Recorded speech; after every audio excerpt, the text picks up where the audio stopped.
Hi everyone. So I keep reading and keep getting asked by my patients about a lot of things in acne which I feel are really big misconceptions. And when you guys write into me too, I see some of these coming up as constant queries. So today I thought I'll take the opportunity to address a few of these misconceptions and lay them to rest once and for all so we're all better informed about acne.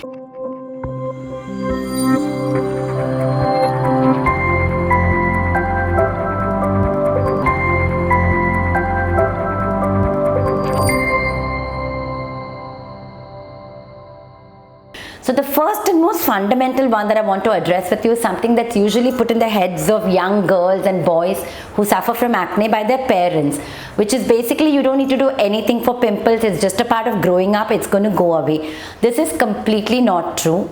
Acne is a proper, well-defined skin disease, just like we get other diseases in the body which don't go away on their own.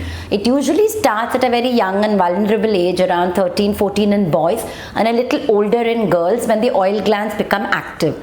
And this one particular disease can plague us for the next 20 to 30 years, depending on how much help we seek, what is the proper treatment that we adopt, and what are the lifestyle changes that we bring about. So if you do start seeing acne on your own face when you're about 15, 16, or you as a parent start seeing it in your children when they're young, please don't ignore it. Please don't tell them you're going to outgrow this, because you're not going to outgrow it. Seek the correct and proper treatment so that you don't get acne marks and acne scars, and you stay happy and cheerful about treating your acne all your life. The second habit that I want to talk about that's a common misconception is that acne is caused by poor hygiene.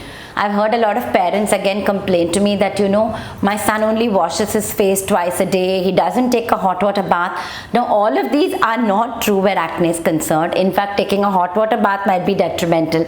Washing your face too often may be detrimental. But having said that, poor hygiene is not one of the causes of acne. Poor hygiene does not really cause oiliness of the skin. That's an intrinsic quality of the skin.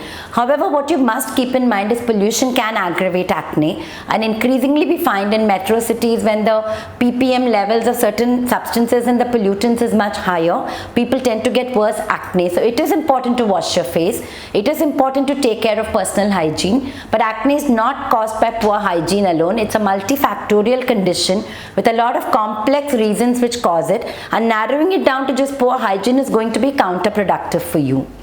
The third misconception that I often deal with is I'm so scared to go on treatment for acne because once I start treatment I can never stop. Now I've never heard of a bigger misconception than this. Yes, acne is a chronic disease.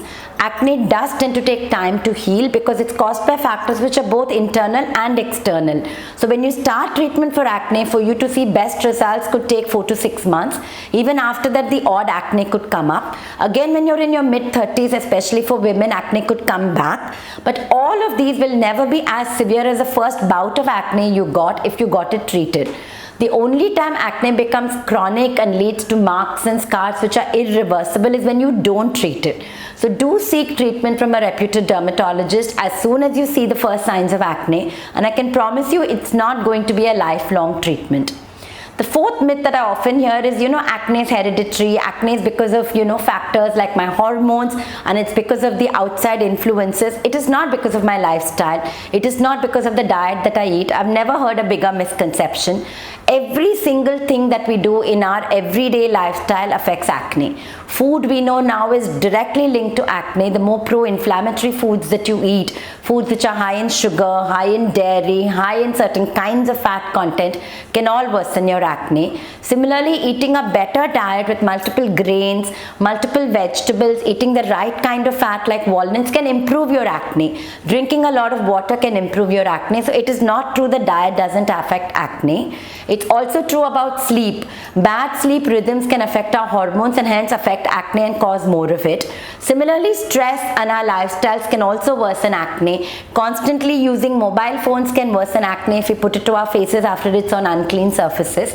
So do look at all of these lifestyle factors also as things which can cause and affect acne. And the last misconception I want to talk about is something that we all actively do. We're all guilty of having done it at some point of time, which is basically squeezing a blackhead or squeezing a whitehead, or if you see a pus-filled point, you just want to bust it immediately so it doesn't look bad. Please don't ever do that, because squeezing blackheads and whiteheads causes mechanical pressure, and that leads to a scar or a mark where none might have been there. There are some instant spot treatments which can help. Nowadays you get something called spot corrector, which is like a little plastic sheet, which is round in shape with salicylic acid in it. You can stick it on a blackhead or a whitehead, and in 2 or 3 days it will go away. You can also go to a dermatologist and get a prescription cream of retinoid or benzoyl peroxide, which will definitely make it go, but not instantaneously. You may think your acne is flattened because you've squeezed out that big boil that was on your face, but trust me, within a week you're going to get a scar and a mark over there, and you're going to go crying to the dermatologist. So please do not touch your face to your hand except to wash it and to put the acne creams as directed by the dermatologist. I'm sure there are many more misconceptions in your mind which surround acne, so do write in to me. I'll try and answer as many of them as I can, and do keep watching this space for more inputs of this nature. Follow me as Dr. Aparna S both on Instagram and Facebook.